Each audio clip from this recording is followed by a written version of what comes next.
Bismillahirrahmanirrahim. Alhamdulillahirabbil alamin. Ar-Rahmanir-Rahim.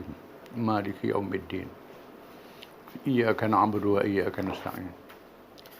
Ihdinas siratal mustaqim. Siratal ladzina an'amta 'alaihim ghairil maghdubi 'alaihim waladdallin. Amin. Wassalatu wassalamu ala Rasulillah wa ala alihi wa sahbihi wa man tabi'ahu wa nasarahu wa wala.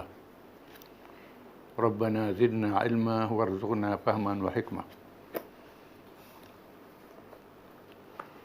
Tajuk perbincangan kita hari ini ialah sosialisme. Dalam bahasa Arab disebut al-ishtirakiyah,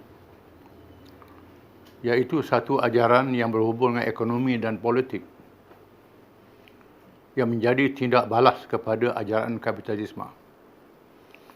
Ajaran ini juga berdasarkan kepada kebendaan, sama pada dasarnya dengan ajaran komunisme. Dari segi menonjolkan milik umum sebagai suatu cara untuk membela masyarakat yang tertindas. Tetapi berbeza dengan komunisme dari segi cara penekanan dan sikap terhadap agama dan cara bertindak. Sosialisme ini adalah fahaman membela masyarakat. Macam komunisme juga, dasar dia. Dari segi ekonomi. Dari segi ekonomi dan dari segi politik, dengan memperkecilkan peranan individu dalam kegiatan ekonomi secara khusus, berdasarkan kepada materialisme, kebendaan semata-mata. Tak ada aspek rohani macam komunisme. Kapitalisme pun begitu juga. Cuma beza dengan komunisme, sosialisme ni tidak menekan dalam menentang agama. Pendekatannya lembut, tidak secara revolusi. Mereka menyertai demokrasi pilihan raya. Itu pendekatan dia. Sejarah dan tokoh, ahli sejarah tidak dapat menentukan kelahiran ajaran ini. Ada di antara mereka yang menyatakan bahawa seorang ahli falsafah Greek sebelum Masehi bernama Plato pernah mengemukakan pendapat ini di dalam karangannya. Plato ahli falsafah Greek yang terkenal dengan teori Al-Madinah Al-Fadilah, masyarakat Madani yang diambil oleh orang Barat. Berbeza dengan kita. Tetapi pendapat ini disanggah oleh beberapa ahli falsafah Barat, di antaranya Profesor Parker, mengatakan bahawa ini bukan teori Plato. Di antara tokoh-tokohnya yang terkemuka di abad yang ke-19 ialah Saint-Simon, Fourier, Robert dan lain-lain yang terdiri dari kalangan ahli falsafah politik dan ekonomi yang bertuhankan akal dan kebendaan semata-mata. Agama itu sampingan. Sekularisme lah, lahir dari sekularisme. Dasar-dasar sosialisme. Yang pertama, kebendaan menjadi dasar penting dalam menentukan kebahagiaan manusia. Yang menentukan manusia bahagia ialah makan cukup, pakaian cukup, ada kenderaan, ketersediaan tempat tinggal, hidup, kebendaan semata-mata. Aspek rohani tak dipikirkan, tak diutamakan. Yang kedua, mengutamakan milik umum kepada beberapa perkara yang dianggap menjadi sumber ekonomi dengan melalui milik negara. Syarikat-syarikat besar dia milik negarakan. Orang individu tak boleh. Dia milik negarakan. Syarikat-syarikat besar. Dia milik negarakan kerana untuk kepentingan masyarakat. Kalau dibebaskan, individu akan mengumpulkan kekayaan, kata mereka. Dengan sebab itu dimilik negarakan. Syarikat-syarikat yang besar, syarikat kenderaan, macam tadi komunikasi itu, tak apalah ni semua milik negara belaka. Termasuk perkara yang berkait dengan makanan, berkait dengan syarikat-syarikat besar. Tiga, menguasai pemerintahan atau kuasa politik dengan mencetuskan kepahaman terhadap ideologinya kepada masyarakat dan menyebarkannya di kalangan manusia supaya mendapat sokongan bagi mendapat kuasa pemerintahan melalui saluran demokrasi. Oleh sebab itu ditubuhkan parti-parti sosialis. Termasuk di Eropah, di Amerika ada parti yang aliran sosialis. Setengah negara itu mengharangkan komunis, tapi sosialis dibenarkan. Yang keempat, membuat perubahan secara berperingkat dalam bidang ekonomi dan pentadbiran melalui proses memilih negara. Beberapa perkara yang dianggap menjadi milik masyarakat umum. Kepentingan orang ramai mesti milik negara. Melibatkan umum, milik negara. Makanan asasi dan seumpamanya. Sosialisme dan pencanggahannya dengan ajaran Islam. Terdapat beberapa perkara yang menunjukkan sosialisme bukan sahaja tidak baik dari segi asal usulnya, tetapi dari segi dasar amalan dan tindakannya bercanggah dengan Islam.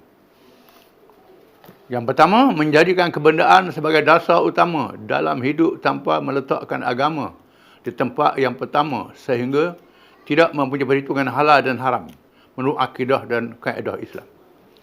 Dasar dia kebendaan. Kita Islam ni mestilah dasar kita mengabdikan diri kepada Allah dan semua urusan kita.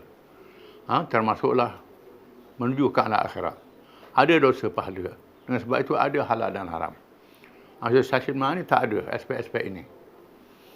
Yang kedua, tidak betul dalam mengendalikan milik. Sebab tu ada setengah orang mengatakan kita kena tolaklah. Tidakkah sosialisme, komunisme ni sama dengan Islam? Islam menghalalkan riba. Sosialis juga menghalalkan riba. Betul, sama-sama haram dari segi kebendaan.